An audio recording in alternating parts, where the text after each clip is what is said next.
اللہ تعالی علیہ وسلم۔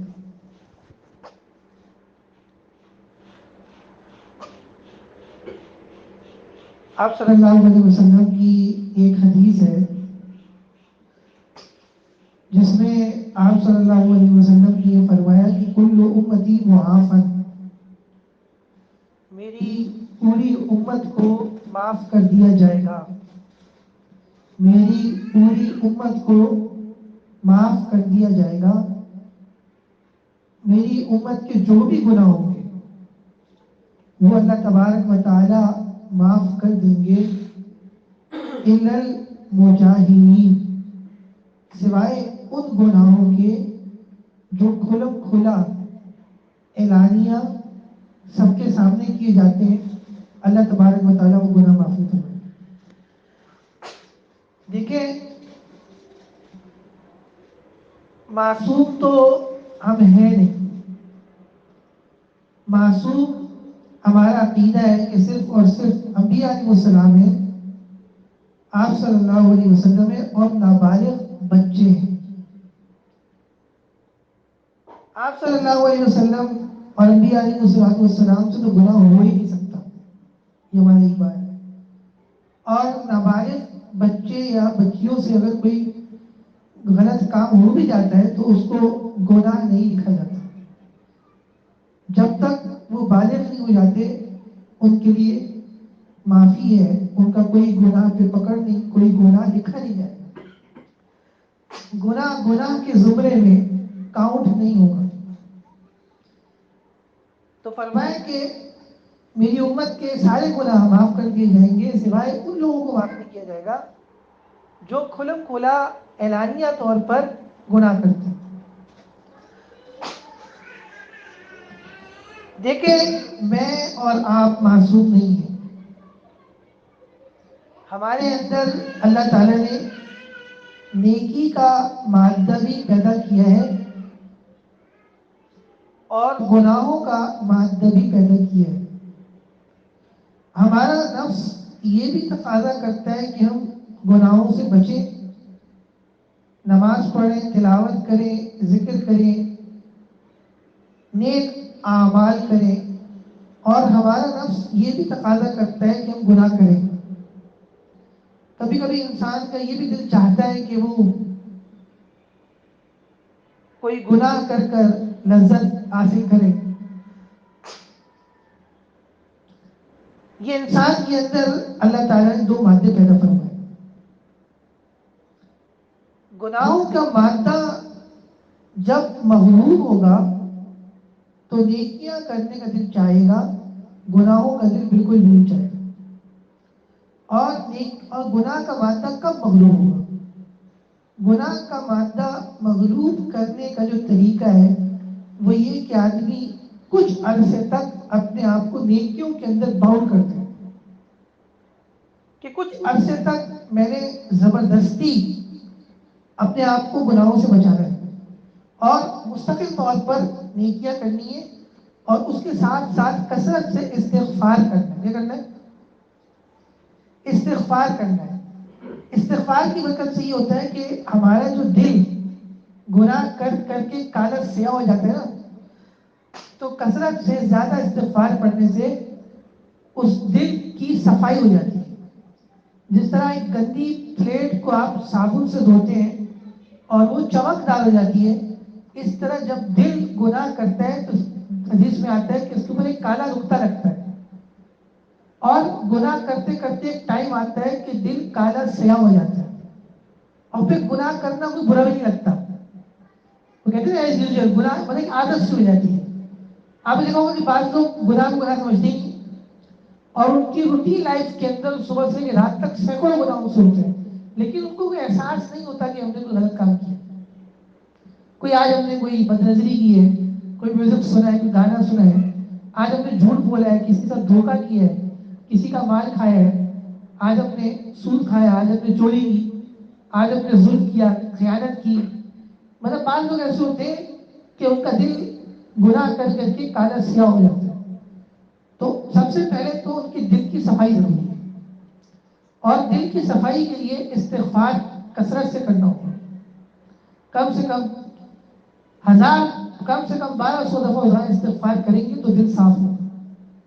استغفار کی برکت سے جب دل صاف ہو جائے گا، اب جب آپ نیکیاں کریں گے تو دل کے اندر آپ ایک نور کی کیفیت محسوس کریں گے. دل کے اندر آپ ایک سکون اور ایک اطمینان محسوس کریں گے. دیکھو اللہ تعالیٰ نے مال دولت میں سکون نہیں رکھا. مال اور دولت ضرورت تو ہم سب کی ہے، کیونکہ جب تک دنیا کے اندر رہنا ہے تو یہ تمام چیزیں ہمیں اختیار کرنی ہے، لیکن یہ کوئی کامیابی کا راز نہیں ہے. سکون پیسے سے نہیں آتا. بعض لوگ سمجھتے ہیں کہ ہمارے حالات چونکہ بہت ٹف ہیں اور بہت ٹائٹ ہیں، تو اگر ہمارے پیسے ہمارے گھر میں زیادہ آنا شروع ہو جائیں، انکم ہماری بڑھ جائے، تو شاید ہمارے گھروں میں سکون آ جائے گا. یہ غلط بات ہے. آج میرے پاس ایک نوجوان ہے، اس نے مجھے بتایا کہ ماشاءاللہ ہمارے گھر میں ہر فرد کماتا ہے اور ماشاءاللہ ہم مالدار لوگ ہیں. اللہ تعالیٰ نے جائیدادیں دی ہیں، دولت کے اللہ تعالیٰ نے انبار دیے ہیں، لیکن گھر کے اندر سکون نہیں ہے. گھر کے اندر سکون نہیں ہے. ایک بے چینی سی کیفیت ہمارے دلوں میں رہتی ہے. اس کی وجہ کیا ہے؟ اس کی وجہ ہے کہ ہم گناہ کرتے ہیں. گناہ کرنے کی وجہ سے آدمی کا دل بے چین ہو جاتا ہے. جو لوگ نماز کی پابندی نہیں کرتے، نماز اہتمام سے نہیں ادا کرتے، اللہ تعالیٰ ان کے دلوں کو بے چین کر دیتے ہیں. اب اگر دل بے چین ہو جائے تو اس کا علاج یہ ہے کہ قرآن کریم کی تلاوت کی جائے اور کثرت سے استغفار کیا جائے. دیکھو استغفار ایک ایسا وظیفہ ہے، استغفار ایک ایسا وظیفہ ہے کہ اس کے سینکڑوں فائدے دنیا میں بھی ہیں اور آخرت میں بھی ہیں. دیکھو دنیا کے اندر ہماری بنیادی ضرورت کیا ہے؟ مال ہونا. کیا ہونا؟ کم سے کم اتنا مال ہونا کہ ہم اپنی ضروریات پوری کر سکیں، کسی کے آگے ہمیں ہاتھ پھیلانے کی ضرورت نہ پڑے. اللہ تعالیٰ نے سورۃ النور کے اندر 29ویں پارے میں وعدہ کیا ہے کہ تم اپنے رب سے استغفار کرو، وَيُمْدِدْكُمْ بِأَمْوَالٍ، اللہ تعالیٰ تمہاری مدد فرمائیں گے مال و دولت دے کر. کیا دے کر؟ آج ہر شخص پریشان ہے کہ میری تنخواہ کم ہے، میرا گزارا نہیں ہوتا، یا میرے کاروبار کے اندر برکت نہیں ہے، یا ہمارے اخراجات زیادہ ہیں اور ہمارے اخراجات پورے ہو پاتے نہیں ہیں. انکم جو ہے وہ ہماری بہت کم ہے، اخراجات بہت زیادہ ہیں، تو ہم پریشان رہتے ہیں. میں ایک ہی وظیفہ دیتا ہوں، استغفار کرو. کیا کرو؟ جو آدمی کثرت سے استغفار کرے گا، اللہ تعالیٰ اس کو کبھی بھی مال کی تنگی نہیں دیں گے. گھروں میں خواتین کو چاہیے کہ وہ مغرب کی نماز کے بعد سورہ واقعہ کا اہتمام کیا کریں، اور مردوں کو چاہیے کہ وہ کثرت کے ساتھ استغفار کیا کریں. خواتین کو چاہیے کہ وہ سورہ واقعہ پڑھیں مغرب کے بعد. عبداللہ ابن مسعود رضی اللہ عنہ کی روایت ہے کہ وہ اپنی بیٹیوں کو تلقین کرتے تھے کہ مغرب کی نماز کے بعد سورہ واقعہ پڑھا کرو، کیونکہ حدیث میں ہے کہ لم تصبہ فاقۃ ابدا، جو مغرب کی نماز کے بعد جو ہر رات کو سورہ واقعہ پڑھے گا اس کو کبھی بھی فاقہ نہیں پہنچے گا. اور مردوں کا کام یہ ہے کہ وہ کثرت کے ساتھ استغفار کریں. خود بخود آپ دیکھیں گے کہ حالات کھلنا شروع ہو جائیں گے، مال و دولت میں برکت اور اللہ تعالیٰ وسعت عطا فرما دیں گے. یہ سارے فیصلے تو اللہ تبارک و تعالیٰ کے دربار میں ہوتے ہیں. دوسرا یہ کہ اگر بارش نہیں ہوئی تو بھی فرمایا کہ استغفار کرو. یرسل السماء علیکم مدرارا، موسلا دھار بارش اللہ تعالیٰ برسا دیتے ہیں. مجھے ابھی بھی یاد ہے کہ ہم حرمین شریفین میں تھے، تو مغرب کی نماز کے بعد حرم شریف میں اعلان ہو گیا کہ بارش کیونکہ نہیں ہو رہی، تو بادشاہ نے آرڈر دیے کل صبح 9 یا 9:30 بجے نماز استسقاء ہوگی. نماز استسقاء اس وقت پڑھی جاتی ہے کہ جب بارش نہ ہو رہی. پھر انہوں نے کہا کہ آپ سب لوگ ابھی سے لے کے ابھی سے آپ لوگ استغفار شروع کر دیں اور کثرت سے استغفار پڑھنا شروع کر دیں. پھر انہوں نے یہ آیت پڑھی یرسل السماء علیکم مدرارا کہ جو استغفار کرے گا اللہ تعالیٰ اس میں مستجاب بڑھ برسائیں گے. آپ یقین کریں اگلے دن کی بات ہے، یہ ایک دن چھوڑ کر دوپہر کا ٹائم تھا، میں زور کی نماز پڑھ کے حرم سے نکل رہا تھا، ہوٹل جا رہا تھا. ایسی خطرناک ہوائیں چل رہی تھی واہ. حرم شریف آپ ویڈیو میں بھی دیکھ سکتے ہیں یوٹیوب وغیرہ میں جا کر کہ حرم شریف کے باہر انہوں نے وہاں پر کیا کہتے ہیں اسے گاڑیوں کا راستہ روکنے کے جو بڑے بڑے وہ لگائے جاتے ہیں، کیا کہتے ہیں؟ نہیں، بیریئر کی بات میں نہیں کر رہا. بیریئر تو علیحدہ چیز ہے. مطلب یہ کہ یہاں سے راستہ رکا ہوا ہے، ایک لائن جانے دے رہے ہیں، پھر وہاں رکا ہوا، وہ بڑا بھاری قسم کا ہوتا ہے اور اس کی لینتھ کافی لمبی ہوتی ہے. بلاک کیا گیا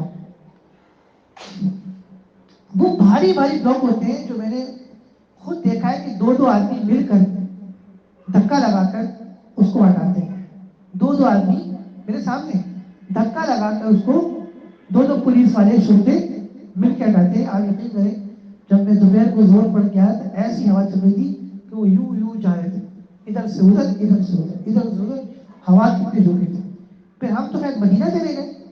جب ہم مدینہ منورہ پہنچے تو وہاں اطلاعی کہ مکہ مکرمہ میں بارش ہوئی.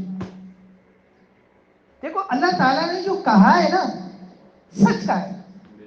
مجھے لوگ ٹیلی فون کرتے ہیں کہ جی مفتی صاحب پیسوں کی ضرورت ہے، کہیں سے قرضہ دلا دیں، پریشان ہیں. تو میں آپ کو کہتا ہوں کہ تم کثرت سے استغفار کرو. کہ تم بھی آگے سے یہ جواب دیتے ہیں کہ استغفار تو ہم کر رہے ہیں لیکن آپ کسی سے بات کریں. کیا کریں بھائی؟ جو ہماری بات بھی اس وقت اثر کرے گی جب آپ اللہ سے مانگیں گے.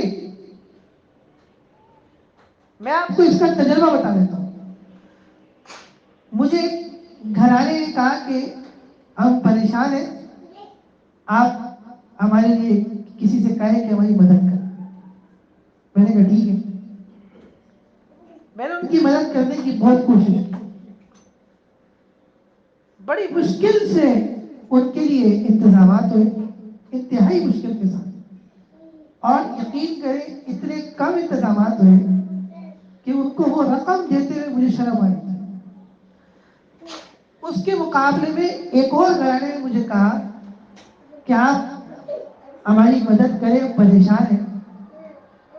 تو میں نے ان کو کہا کہ آپ کثرت سے استغفار کریں. اس کو باہر نکال دو،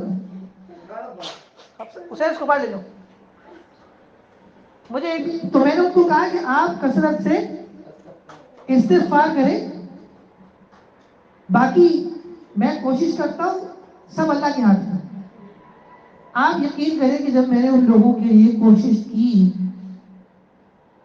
اور جو ہمارے ساتھی نیک کاموں میں لگے رہتے ہیں، جب میں نے ان سے بات کی اللہ تعالیٰ نے ان کے دلوں کو ایسا نرم فرمایا کہ انہوں نے اتنے زیادہ خزانوں کی بارش کر دی کہ میں خود حیران ہوں.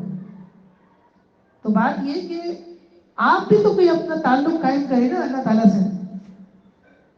ہمارے کہنے میں بھی جب اثر ہوگا جب آپ کا تعلق اللہ جل جلالہ سے ہوگا. جب آپ اپنے گھر میں بیٹھ کے ہر قسم کا گناہ کر رہے ہیں، عیاشیاں کر رہے ہیں اور نہ نماز کی پابندی کرتے ہیں، نہ حلال کی نہ حرام کی، جھوٹ بھی بولتے ہیں، غیبت بھی کرتے ہیں، ایک دوسرے کو کاٹنے کی کوشش کرتے ہیں، بدنگاہی بھی کرتے ہیں، میوزک بھی سنتے ہیں، سارے گناہ کرتے ہیں، اور پھر آپ سوچتے ہیں کہ میں اللہ کے آگے ہاتھ اٹھاؤں اور میرا کام فوراً ہو جائے. ہم لوگوں کا تو یہ مزاج یہ ہے نا کہ ہم یہ چاہتے ہیں کہ زندگی اپنی گزارنی ہے اپنے حساب سے. کیا زندگی اپنے گزارنی ہے اپنے حساب سے، لیکن مطلب اللہ کی نہیں ماننی، اپنے حساب سے چلنا. جو ہمارا نفس کہے گا جائز ناجائز ہم نے وہ کرنا ہے. لیکن ہم اللہ سے یہ چاہتے ہیں کہ ہم اللہ سے جو مانگے وہ 100% ایکوریسی پر ہمارے سامنے موجود ہو، فوراً ہمیں مل جائے. تو میرے بھائی ایسا نہیں ہوتا. اللہ تعالیٰ بھی چاہتے ہیں کہ یہ میرے بندے گناہوں سے توبہ کر کے میری طرف رجوع کریں. اللہ تعالیٰ قرآن کریم میں فرماتے ہیں ظہر الفساد فی البر والبحر بما کسبت ایدی الناس، کہ لوگوں پر جو دنیا کے اندر مسائل آتے ہیں، پریشانیاں آتی ہیں، چاہے وہ مالی تنگی ہو، چاہے بیماریاں ہو، چاہے لڑائی جھگڑے ہو، فرمایا یہ گناہوں کی وجہ سے. کس وجہ سے آتی ہے؟ ہمارے ایک ساتھی ہیں نعمان بھائی، ان کی 3 سال کی بیٹی بیمار ہے بہت، آپ دعا کریں اللہ سے شفا دے. 4 اور 5 دن اسپتال میں داخل ہوئے جا کر نیشنل میں. اب تک شاید وہ 3-4 لاکھ روپیہ اس پہ خرچ کر چکے ہیں. تو آج میں عیادت کے لیے گیا تو وہ بچی کو دیکھا اس کے ناک میں نلکی لگی ہوئی تھی اور وہ بالکل بس نیم حالت میں پڑی ہوئی تھی. کبھی آنکھیں کھولتی ہے کبھی بند کرتی ہے، نہ بات چیت کرتی ہے. اور انہوں نے کہا اس نلکی کے ذریعے سے ہم دودھ ڈالتے اور جو ہے وہ آدھا گلاس دودھ جاتا ہے، تو اس طرح وہ زندہ ہے. اور کہتے کہ 2 مہینے پہلے بالکل صحیح تھی، ہر ایک سے بات کرتی تھی، بلکہ جو مہمان آتے تھے ان کو زیادہ انٹرٹین کرنے والی یہ والی بچی تھی. اور بڑی اتنی حسین بچی کہ میں بتا نہیں سکتا. 2 مہینے پہلے اس کو 3 دن نزلہ زکام کھانسی ہے، پھر ایک دن کھانسی بڑھ گئی، اس کو اسپتال لے گئے. اچھا ایک دن کیا ہوا کہ اس کو فٹس پڑنا شروع ہو گئے، جھٹکے. جب اسپتال لے گئے تو ڈاکٹر نے بتایا کہ نزلہ جو ہے وہ دماغ کے اندر گھس گیا ہے اور کوئی نئی بیماری بتائی جس کا نام بڑا مشکل ہے، وہ ہو گئی ہے جس کی وجہ سے دماغ سے جو نظام چل رہا ہے پورے جسم کا وہ معطل ہو گیا. اب اس بچی کو یہ سینس نہیں ہے کہ جس بندے نے مجھے گود میں اٹھایا ہے میرے ابو ہے کون، یہ میری امی ہے کون ہے. اس کو بیماری یہ ہوئی کہ اس کا جو سینس تھا وہ معطل ہو گیا. اب وہ ابو کی گود میں ہے لیکن ابو کو پہچانتی نہیں، امی کی گود میں، پھپھی کی گود میں، لیکن پہچانتی نہیں. ہاں وہ یہ کہتے ہیں کہ وہ جب بات کی جاتی، جب جیسے ہم بول رہے ہوتے ہیں نا تو وہ ایسے توجہ کرتی ہے اور آواز سے سن کر پہچاننے کی کوشش کرتی ہے کہ کون بول رہا ہے. اور دوسرا اس بچی کو مستقل طور پر جھٹکے پڑ رہے 24 گھنٹے پھر سے میرے سامنے پڑے تھے، آج دیکھیے میرے سامنے پڑے تھے اور بہت پاور سے پڑے تھے، کبھی ہلکے تیز. تو انہوں نے بتایا کہ ڈاکٹر نے کہا ہے کہ دماغ سے کرنٹ پیدا ہوتا ہے جو پورے جسم پہ لگ رہا ہے جس کو ہم فٹس کہتے ہیں. 2 مہینے پہلے بچی بھاگتی تھی اور کھیلنے والی تھی اور آج ایک نیم حالت میں پڑی ہے. تو میں نعمان بھائی نے ہمارے کہا ہے اس بچی ہے میرے کہنے پر، اور آج میں ان کو کہا ہے کہ بکرے اور بھنڈی آپ مستقل ذبح کریں، اور خاص کر بینڈا، کیونکہ بینڈا بھی بیماریوں کو ٹالنے میں اللہ کے حکم سے بڑے کثیر ہے. تو اور اپنے گھر کے معاملات دیکھیں کہیں حرام انکم تو نہیں سے نہیں آئی کہ اچانک سے آپ لوگ اتنی بڑی آزمائش میں آ گئے. تو دیکھو میں آج یہ سوچتا تھا کتنا بڑا بنگلہ ہے، کتنے کروڑ پتی لوگ ہیں، سب کچھ ہے، لیکن پورا گھر پریشان ہے، پورا گھر پریشان ہے. انہوں نے اپنی جاب بھی چھوڑ دی کیونکہ بچے کو، بیٹی کو کوئی نہ کوئی ایسا فرد ہونا ضروری ہے کہ جو 24 کے جو ہر وقت بیٹی کے ساتھ ہو. تو کبھی وہ، کبھی ان کی والدہ، کبھی ماں، یعنی 24 گھنٹے اس بیٹی کو کوئی نہ کوئی دیکھنا ضروری ہے، اٹینڈنس حساب کی. تو اللہ تعالیٰ ان کی بیٹی کو مکمل صحت اور شفا دے. یہاں کے نمائندے خاص خادم اور دینی کاموں میں وہ حصہ لیتے ہیں. میرا بتانے کا مقصد یہ ہے کہ اللہ کی طرف سے نا کوئی بھی آفت آ سکتی ہے، تو اس لیے ہمیں چاہیے کہ ہم گناہوں سے توبہ کریں اور اپنا تعلق اللہ تبارک و تعالیٰ سے مضبوط کریں. ابھی اسی ہفتے ہمارے ساتھ جب مدرسے میں کلاس میں لڑکے پڑھتے تھے، تقریباً 200 لڑکے پڑھتے تھے، 250 پڑھتے تھے. تو اس ہفتے ایک لڑکے کا انتقال ہو گیا اچانک پرسوں، اور پچھلے ہفتے ہماری کلاس کے ایک اور لڑکے کا جو ہمارے ساتھ پڑھتا تھا ایکسیڈنٹ میں اچانک انتقال ہو گیا. تو انسان کی زندگی کو تو پتہ ہی نہیں ہے. تو اس لیے ہمیں چاہیے، شیطان کیا کہتا ہے؟ کہتا ہے یار ابھی ایک دفعہ کر لے، آئندہ نہیں کرنا. اچھا اب آخری دفعہ کر لیتے، اب نہیں کریں گے. کرتے کرتے کیا ہوتا ہے؟ موت آ جاتی ہے. کیا آتی ہے؟ اور توبہ کی توفیق نصیب نہیں ہوتی. اب بعض لوگ ہوتے ہیں وہ سیلفیاں کھینچنے کا بڑا شوق ہوتا ہے موبائل کے اوپر. تو جب ان کو سمجھایا جاتا ہے تو وہ کہتے ہیں بس یہ لاسٹ سیلفی ہے, آئندہ نہیں لیں گے. یا یہ کہ ہم پاکستان ٹور پہ جا رہے ہیں تو بس وہاں جا کر سیلفیاں لیں گے, اس کے بعد سیلفی لینے سے توبہ, اس کے بعد سیلفی لینے سے توبہ, تصویر نہیں کھینچیں گے. پھر کہتے ہیں کہ یار وہ آج آفس کا کوئی پروگرام تھا, تقریب تھی, تو وہاں پہ وہ سیلفی لیں گے, اس کے بعد کیا ہے توبہ, تاکہ یاد رہے.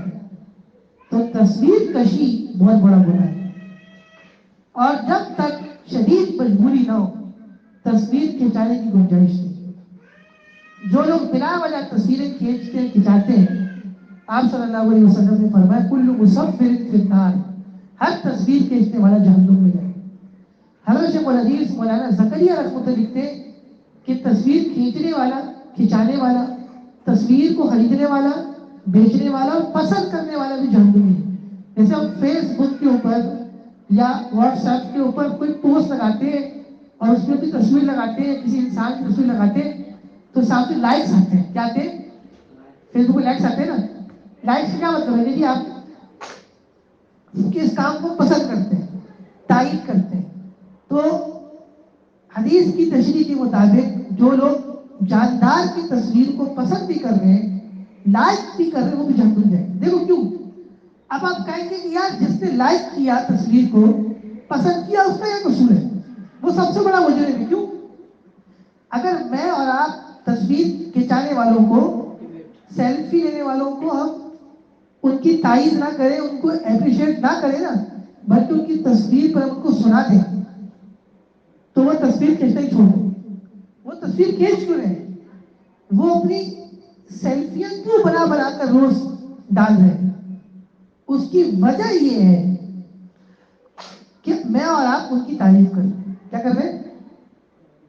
تعریف کر رہے ہیں. تو جب میں اور آپ ان کی تعریف کر رہے ہیں تو وہ کہہ رہے ہیں کہ بھائی اور تصویریں ڈالتے ہیں. ایک ساتھ بہت تصویریں لگائے ہوئے, صبح سے رات تک ان کی کئی تصویریں لگتی تھی اسٹیٹس پہ, تو میں نے ان کو ایک دن سمجھایا, انہوں نے بلاک کر دیا. کیا کیا؟ تو دنیا میں تو مجھے بلاک کر دیا ہے, لیکن اللہ کو کیا جواب دوں؟ مجھے اس لیے بلاک کیا کہ میں کیوں ان پر اعتراض کروں. لڑکے تو لڑکے, لڑکیاں تک اپنی دن میں 8 سے 10 تصویریں اسٹیٹس میں لگاتی. جو آفس جا رہی ہے وہاں کی تصویر, یونیورسٹی سے آ رہی ہے, یونیورسٹی میں تقریب میں, سیمینار میں, یہاں تک کہ گھر کے اندر بیڈ روم میں بیٹھی ہوئی ہے, میوزک سن رہی ہے, اس کی تصویر بھی لگا دی. تو خاتون کو تو زیادہ احتیاط کرنی چاہیے کہ اگر میری تصویر لگی ہوگی تو پتہ نہیں کتنے لوگ مجھے دیکھیں گے, اور میں سو بھی رہی ہوں گی, کھا بھی رہی ہوں گی, یا میں نماز پڑھ رہی ہوں گی, اللہ تعالیٰ سے دعا کر رہی ہوں گی, لیکن جو میری تصویر دیکھ رہا ہوگا وہ تو گنہگار ہوگا, اس کا گناہ مجھے بھی ملے گا. تو گناہوں سے توبہ کرے, اور گناہوں میں, کبیرہ گناہوں میں جو ایک بڑا گناہ ہے وہ تصویر کھینچنا اور کھنچانا ہے. میں حرم میں تھا, بلکہ حرم میں یہ ہوتا رہتا ہے کہ آپ کو لوگ وہاں کیمرہ دیں گے اور کہیں گے کہ ہماری پوری فیملی کیا کھینچو, تصویر بناؤ, گروپ فوٹو. تو کئی لوگوں نے مجھے کہا, تو میں نے ان کو منع کیا اور سمجھایا. کئی نہیں بھی سمجھے اور کئی ماشاءاللہ کیا ہوا, سمجھ گئے. اسی ڈرنا نہیں چاہیے کہ یار ہم بات کریں گے تو کوئی سمجھے, کوئی سمجھا دینا چاہیے. جب ہم سمجھائیں گے تو اللہ تعالیٰ ہمارے عمل میں جائیں گے. تو آج ہم جو پریشان ہیں وہ اپنے گناہوں کی وجہ سے. گناہ کیا ہے؟ داڑھی منڈانا, خاتون کا پردہ نہ کرنا, غیبت کرنا, چغلخوری کرنا, لوگوں کو لڑوانا, کاٹنا, رشتہ داروں کے درمیان تعلق کو توڑوانا, ایسی سازشیں کرنا کہ رشتہ دار ایک دوسرے کا منہ دیکھنے کو تیار نہ ہو. لوگ کرتے ہیں نا, یہاں کی بات وہاں لگاتے ہیں, وہاں کی بات یہاں لگاتے ہیں, اور جھوٹ اس میں ملا دیتے ہیں اور لڑوا دیتے ہیں. اور رشتہ دار ایسے بیوقوف ہوتے ہیں کہ یقین کر لیتے ہیں, اچھا میرے بارے میں یہ کہا اس نے, اس کی ایسی بھی تیسی, کہا کیسے, حالانکہ اس نے کہا ہی نہیں ہوتا. اور پھر سوچتے ہیں کہ یہ آئے تو صحیح کسی سامنے, سب کے سامنے اس کی بجا دیں گے, ایسی کی تیسی کرتے ہیں. تو کچھ لوگوں کے اندر نا یہ بیماری ہے، اس کو یہ کیا کہتے ہیں ڈیزیز ہے، یہ بھی ایک بیماری ہے کہ لوگوں کو لڑوانا. کچھ لوگوں کو یہ بیماری ہے کہ وہ اس سے خوش ہوتے ہیں کہ دو رشتے دار یا دو آدمی آپس میں لڑ جائیں اور ایک دوسرے کو مارے موٹے گالیاں دیں. جب وہ اپنی سازش کے اندر کامیاب ہو جاتے ہیں نا تو بہت خوش ہوتے ہیں کہ دیکھو اپنے دو بندوں کو لڑوا دیا. تو یہ بھی ایک بیماری ہے اور ایک مرض ہے اور کبیرہ گناہوں میں سے ایک گناہ ہے. تو اگر کسی کے اندر یہ مرض ہے تو وہ اس سے توبہ کرے. ہم نے تو مسلمانوں کو جوڑنا ہے، ہم نے مسلمانوں کو ملانا ہے. آپ صلی اللہ علیہ وسلم کا تو یہ حکم ہے کہ تعلق کو جوڑو. آپ نے فرمایا سل من قطع کا، تعلق جوڑو اس سے جو تم سے تعلق توڑے. کیا بھئی تعلق جوڑنا کس سے ہے؟ جو توڑے گا. جس نے تعلق آپ کے ساتھ جوڑا ہوا ہے اس سے تو جڑا رہے گا. میں اکثر یہ بات کہتا ہوں کہ ہمارے خاندانوں میں ہماری پھوپھیوں سے نہیں بنتی.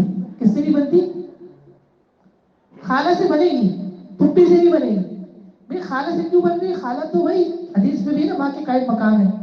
اب خالہ سے اس لیے بنتی ہے کہ خالہ تو ہمارے پیدا ہونے سے لے کے ساری زندگی میں تحفے دیتی ہے، ہمارا خیال کرتی ہے، ہماری فکر کرتی ہے، کیونکہ وہ تو ہماری والدہ کی بہن خون ہے.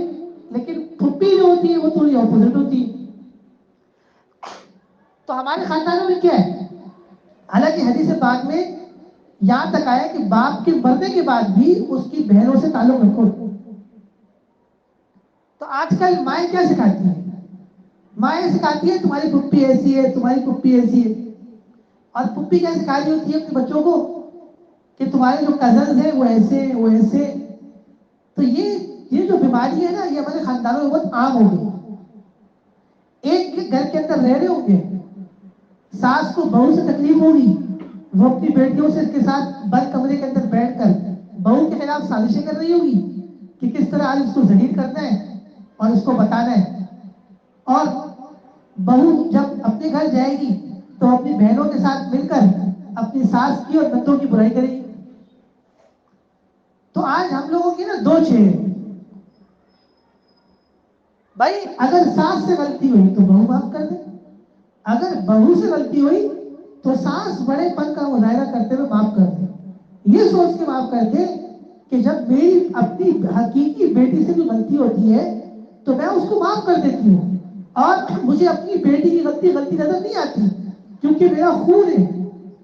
تو یہ جو میری بہو ہے یہ میرے بیٹے کا خیال کرتی ہے، میرا گھر سنبھالتی ہے اور یہ بھی انسان ہے.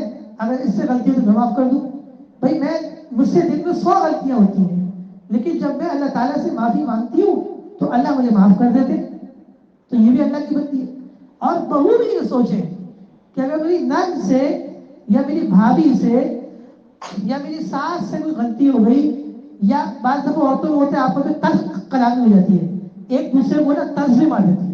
یہ عورتوں میں عادت ہوتی ہے کہ کئی تقریبیں بیٹھی ہوئی ہیں ایک دوسرے کو طرز سے بھی چلی یا ایک دوسرے کی دوسرے الفاظ میں ہٹا دی، ایسی باتیں کر دے گی کہ گرم کر دے گی. سب کھانا کھا لیں گے، بریانی رکھی ہوگی، مرغی رکھی ہوگی اور تھوڑا آئٹم، لیکن اور سب تیار ہو کے آئی ہوگی میک اپ کر کے برائٹ اور اچھے اچھے کپڑے فینسی سوٹ پہن کر. لیکن کیا کریں گی؟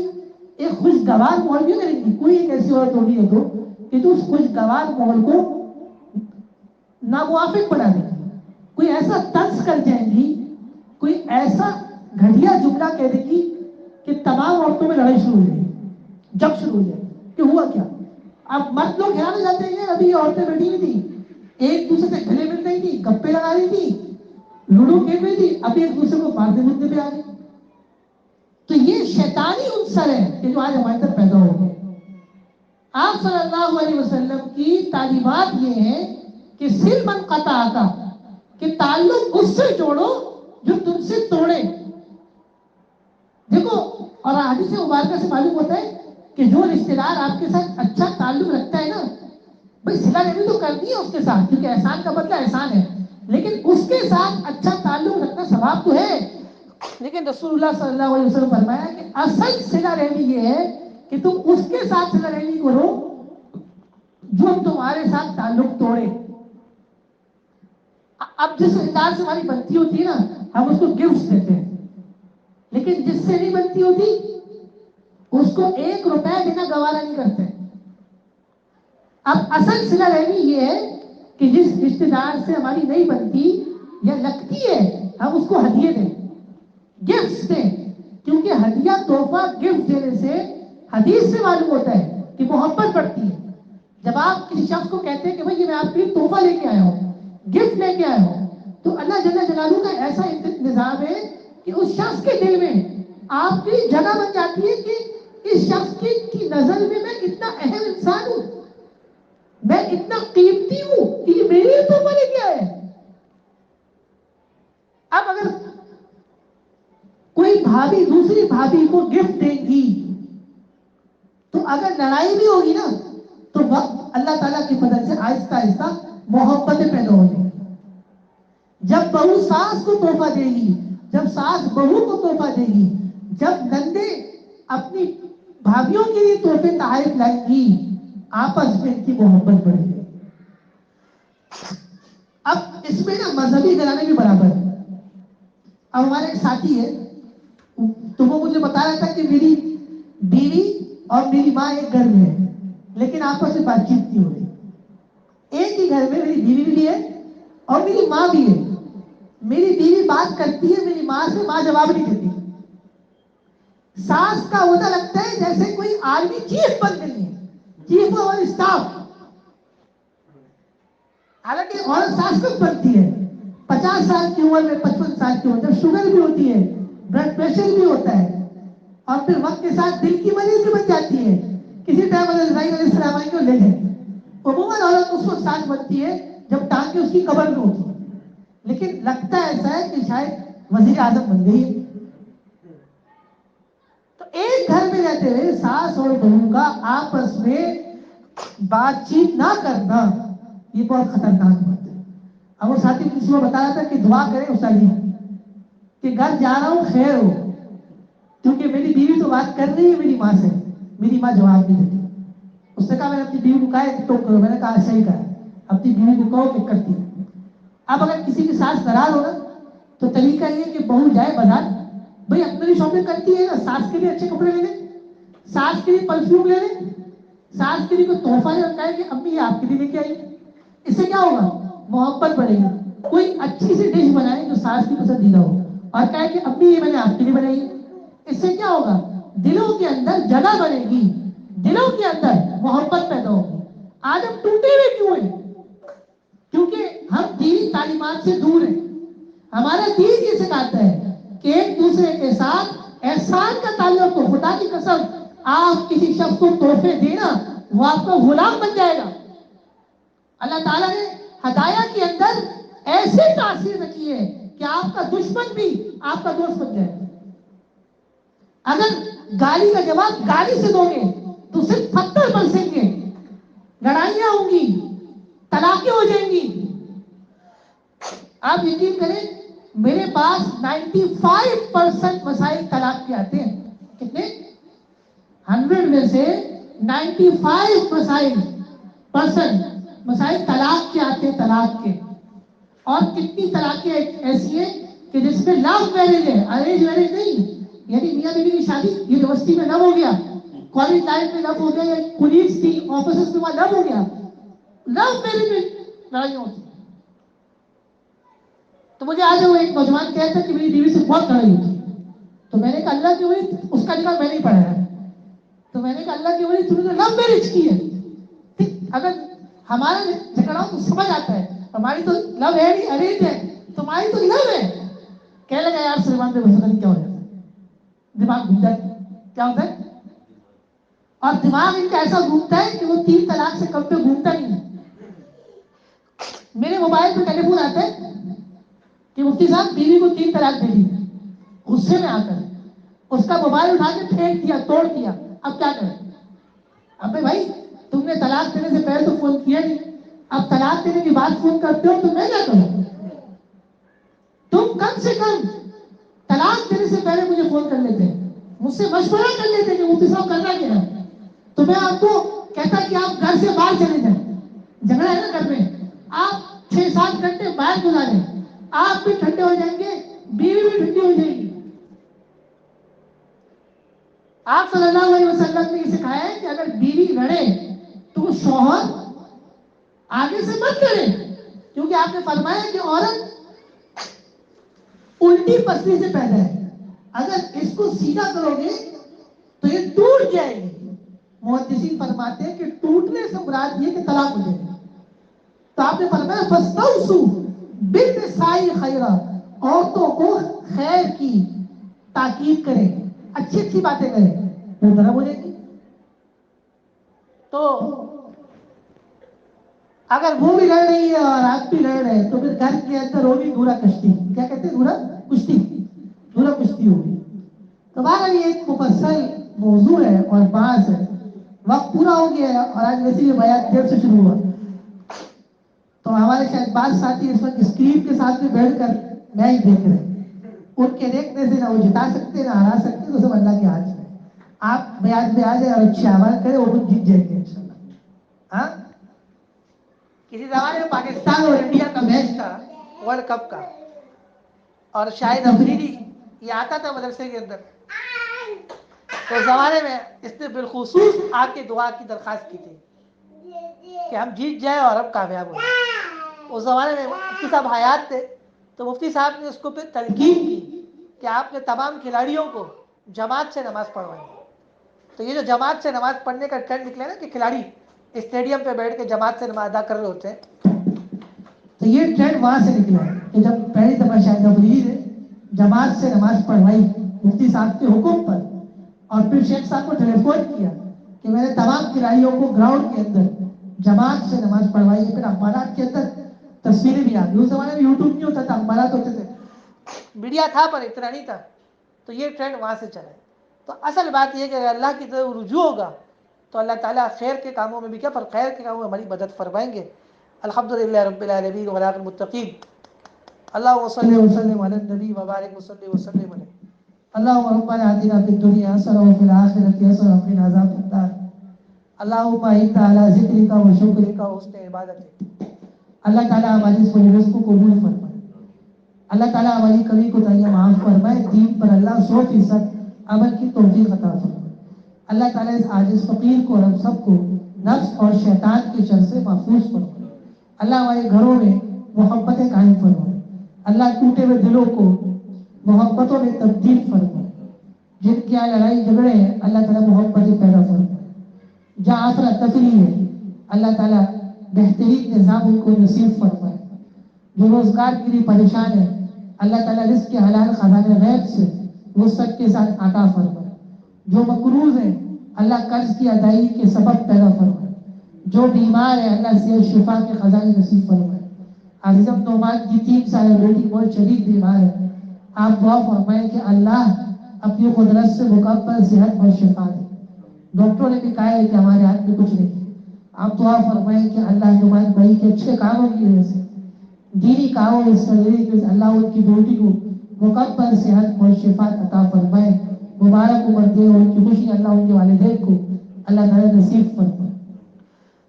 اور بھی جو لوگ پریشان ہیں اللہ پریشانی دور فرمائے۔ حضرت والد صاحب قریب رہتے ہیں، اللہ تعالیٰ ان کو مکمل سے شفا دے، والدہ کو بھی صحت سے رکھے، اللہ والدین کا سایہ تعدیر قائم رکھے۔ آتے جاتے ٹیلی فونوں پر ادھر ادھر لوگ دعاؤں کی درخواست کرتے ہیں، اللہ تعالیٰ سب کی دعائیں قبول فرمائے، اللہ حاجات پوری فرمائے، اللہ ہم سب کو ہر قسم کے مسائل سے مصیبتوں سے ہمیشہ محفوظ رکھے۔ اور کچھ لوگ سفر پہ جن ہمارے اساتذہ بھی ہیں خیر خیریت سے آئے، طلبا بھی سفر پہ وہ بھی خیریت سے آئے، اللہ ہمیشہ دین کی خدمات کو حاصل نصیب فرمائے۔ وصلی اللہ تعالی علی خیر خلقہ محمد وعلی آلہ وصحبہ اجمعین۔